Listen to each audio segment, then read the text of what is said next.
공정거래위원회 조사 결과 16개 그룹 총수 일가의 미성년 친족 43명이 계열사 주식을 보유하고 있는 것으로 나타났습니다. 이들이 보유한 지분은 1,000억 원이 넘고 1인당 평균 23억 원이 넘습니다. 북한과 중국의 긴장 관계가 이어지면서 양국 간 투자가 급속하게 얼어붙은 것으로 나타났습니다. 한국무역협회 분석을 보면 지난해 북한의 대중국 투자액은 7만 달러, 약 8,200만 원으로 사실상 투자가 중단된 상태였습니다. 113 부동산 대책에 따라 내일 이후 입주자 모집 승인을 신청하는 아파트부터 재당첨과 1순위 제한이 적용됩니다. 대상 지역은 서울과 경기 과천, 부산 해운대 등 37곳입니다. 수능일인 이번 주 목요일 은행 영업이 1시간 늦은 오전 10시에 시작하고 폐점 시간도 평소보다 1시간 늦은 오후 5시에 이루어집니다. 은행 간 외환시장 개장도 평소보다 1시간 늦춰집니다. 안녕하십니까. 경제 특화 뉴스 쏙쏙경제 증시부터 정리하겠습니다. 오늘 코스피와 코스닥 모두 2거래일째 하락하며 장을 마감했습니다. 도널드 트럼프 미국 대통령 당선인의 정책 방향에 대한 경계 심리가 짙은 데다 12월 미국의 기준금리 인상 우려감이 불거졌기 때문입니다.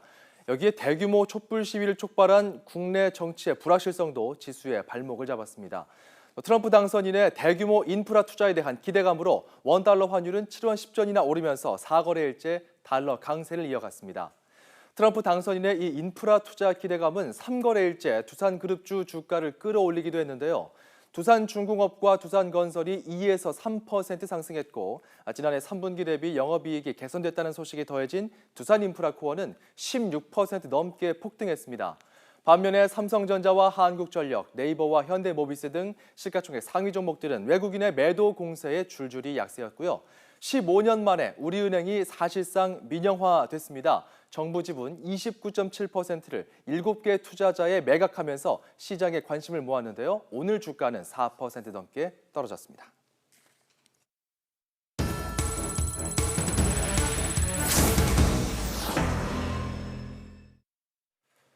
박근혜 대통령과 독대한 대기업 총수들이 줄줄이 검찰 수사 대상에 올랐습니다. 검찰 수사 결과를 좀 더 지켜봐야겠지만 오래전부터 정경유착 문제는 한국 사회의 고질적인 병폐 가운데 하나죠. 이 내용을 이대건 기자와 함께 자세히 짚어보도록 하겠습니다. 자, 정경유착. 이 말은 우리에겐 참 익숙하죠. 네. 좋은 뜻이 아니라 좀 부정적인 의미를 담고 있는데 이번 최순실 게이트를 통해서 또다시 거론되고 있어요. 네, 정경유착은 정치 권력과 경제 권력이 긴밀한 관계를 맺고 있다는 말로 매우 부정적인 뜻을 담고 있습니다. 예. 한국 사회의 정경유착의 뿌리는 아주 깊이 박혀 있습니다. 그 시작은 1961년 박정희 정권 당시 만들어진 정경련이라고 할 수 있습니다. 재벌 기업들은 정경련을 부정축제의 처벌을 피하는 대신 정부 정책에 적극적으로 협조하기 위한 통로로 삼아왔습니다. 1988년에는 전두환 정권이 1회 재단을 통해 기업의 돈을 모금한 사실이 드러납니다. 1회 재단은 최순실 게이트의 핵심인 미르와 K스포츠재단 문제가 불거지면서 그 얼개가 매우 비슷한 것으로 거론되고 있습니다. 1995년에는 노태우 전 대통령의 대선 비자금을 제공한 재벌 총수들이 줄줄이 재판에 넘겨져 유죄를 받습니다. 그런데 여기서 그치지 않습니다. 1997년 국세청을 동원한 세풍 사건과 2002년 불법 대선 자금 사건에도 재벌 기업들이 연루됩니다. 2011년에는 정경련이 반대기업 입법 움직임을 저지하기 위해 로비 대상 정치인들을 회원사에 할당하는 문건이 폭로되기도 했습니다. 네, 이렇게 쭉 훑어봤는데 정경유착이 한국 사회에 오래전부터 있었지만 현재 진행형이라는 지적도 많습니다. 그렇죠. 기업들이 여기서 이제 벗어나려는 움직임도 있었죠. 네, 있긴 있었습니다. 문제가 터질 때마다 사과를 반복했고 다시는 이런 일이 벌어지지 않도록 하겠다고 여러 차례 선언하기도 했습니다. 네. 1995년 11월 3일입니다. 대기업 총수들이 한자리에 모입니다. 노태우 전 대통령의 대선 비자금을 제공한 총수들이 줄줄이 유죄 선고를 받자 국민 앞에 고개를 숙였습니다. 이때 음성적 정치 자금은 내지 않겠다고 선언합니다. 이후에도 여러 차례 사과와 선언이 반복됩니다. 2013년 박근혜 정부가 출범하자마자 정경련은 기업 경영 헌장을 발표합니다. 이를 통해 윤리 경영, 준법 경영을 강조합니다. 그런데 이번에 미르와 K스포츠재단 사건이 터진 이후 정경련은 또다시 사회로부터 해체 요구를 받고 있습니다. 기업은 대한민국 공동체 일원으로서 지속 가능한 사회 발전에 공헌해야 할 의무와 책임을 다시 한번 깊이 인식하고 국가 경제 발전과 함께 국민의 삶의 질을 향상을 위해 네, 이런 노력들도 있었는데 사실 정경유착이 말이죠. 네. 짧은 기간에 경제 발전과 민주주의를 동시에 이룩한 우리 사회의 좀 어두운 단면이 아닐까 싶은데요. 이 고질적인 정경유착 왜 이렇게 사라지지 않을까요? 쉽게 말해 정치 권력과 경제 권력 이 두 주체의 이해관계가 서로 맞아떨어졌기 때문입니다. 예. 대표적인 장면을 한번 보겠습니다. 1988년 50 청문회가 열렸습니다. 여기서 미르재단, K스포츠재단과 비슷한 얼결 갖고 있다고 지적됐던 전두환 정권의 1회 재단 문제가 집중적으로 제기됩니다. 청문회 증인으로 나왔던 정주영 전 현대 명예회장이 이런 말을 남깁니다. 시류에 편승해야 한다.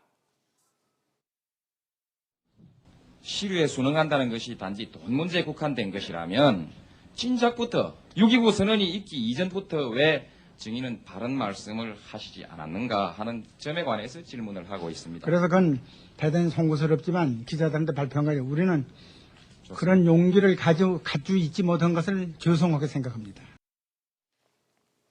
네.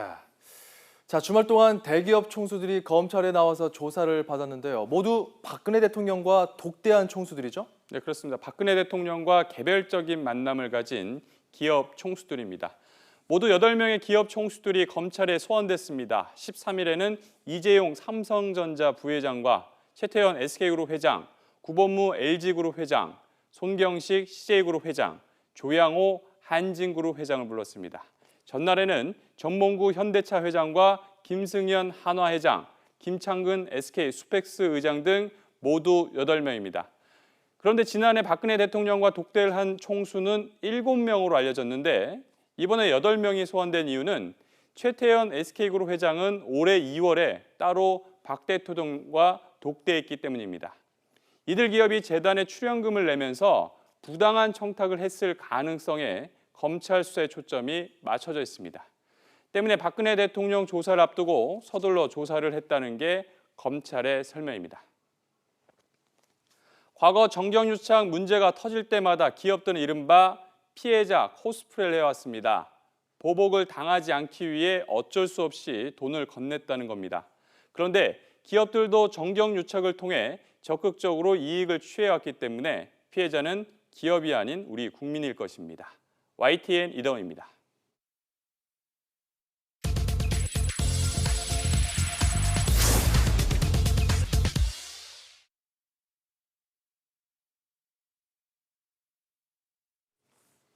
네, 할아버지나 아버지에게서 수십억 원대 주식을 물려받은 어린아이, 이른바 금수저의 전형이죠. 이런 미성년자들이 우리나라 재벌 총수 일가에는 적지 않습니다. 그래픽으로 설명드리겠습니다. 네, 지난 4월 기준 총수가 있는 대기업 집단은 45곳, 이 가운데 3분의 1인 16곳에서 총수 일가의 미성년자 43명이 계열사 주식을 가지고 있었습니다. 자, 모두 총수의 어린 자녀들이거나 손자들입니다. 이들이 보유한 주식의 가치는 4월 기준 1,019억 원입니다. 미성년 아이 1명이 평균 23억 7천만 원어치의 주식을 가지고 있는 셈입니다. 총수 일가 중 주식 보유 미성년자가 가장 많은 곳은 두산이고 GS와 LS 등이 그 뒤를 이었습니다. 미성년자 주식 보유가 불법은 아니지만 재벌의 경영권 세습과 세금 회피 수단이 되기 때문에 보는 눈이 곱지 않습니다. 자, 앞으로 자산 10조 원 이상 대기업 집단 국내 계열사는 해외 계열사와 거래할 때 모든 내용을 공시해야 합니다. 또 자산 5조 원만 넘으면 출자 현황 등을 의무적으로 공시해야 합니다. 공정거래위원회는 이 같은 내용으로 관련 고시를 바꾸고 법 개정도 추진하기로 했습니다. 이는 최근 롯데그룹을 둘러싼 경영권 분쟁과 검찰 수사 과정에서 불투명한 해외 계열사가 문제로 떠오르자 대응책을 마련한 것입니다.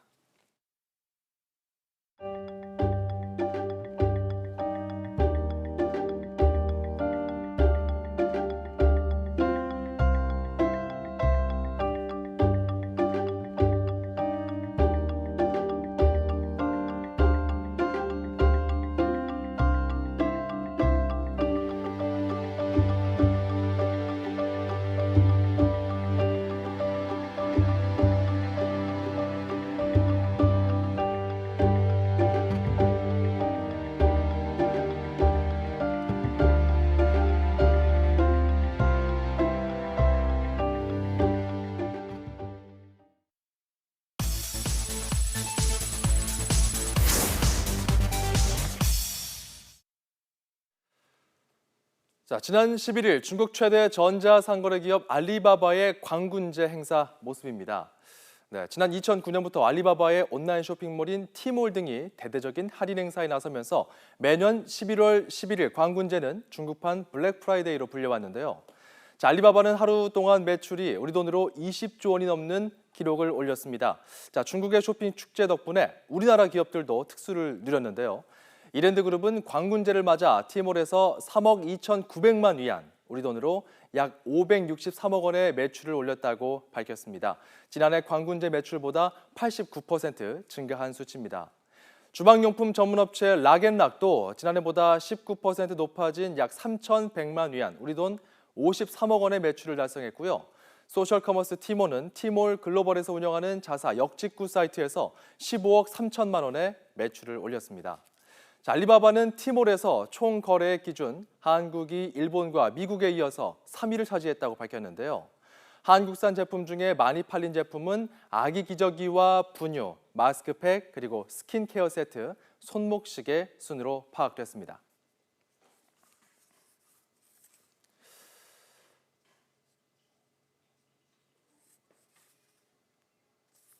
자, 다음 소식 더 전해드리도록 하겠습니다. 지난달 쇼핑 관광 축제 코리아 셀 페스타를 성황리에 마친 주요 백화점들이 오는 17일부터 시즌 오프 행사에 들어갑니다.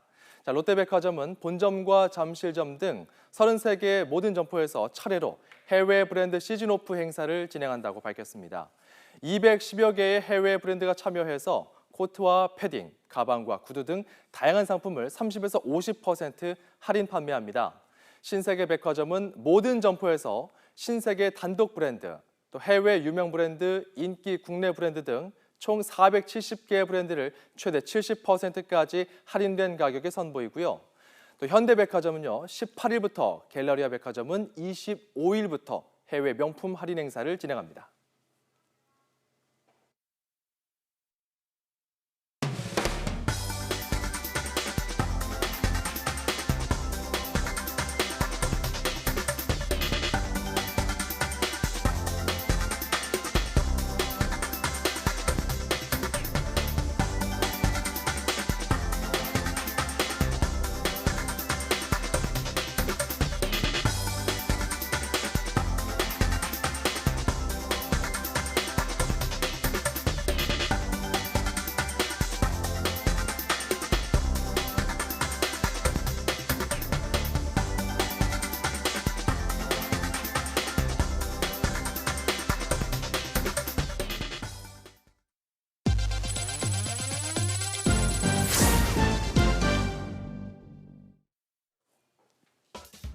삼성전자가 자동차 전장 사업을 본격화하겠다는 계획 아래 미국의 전장 전문기업 하만을 인수하기로 했습니다.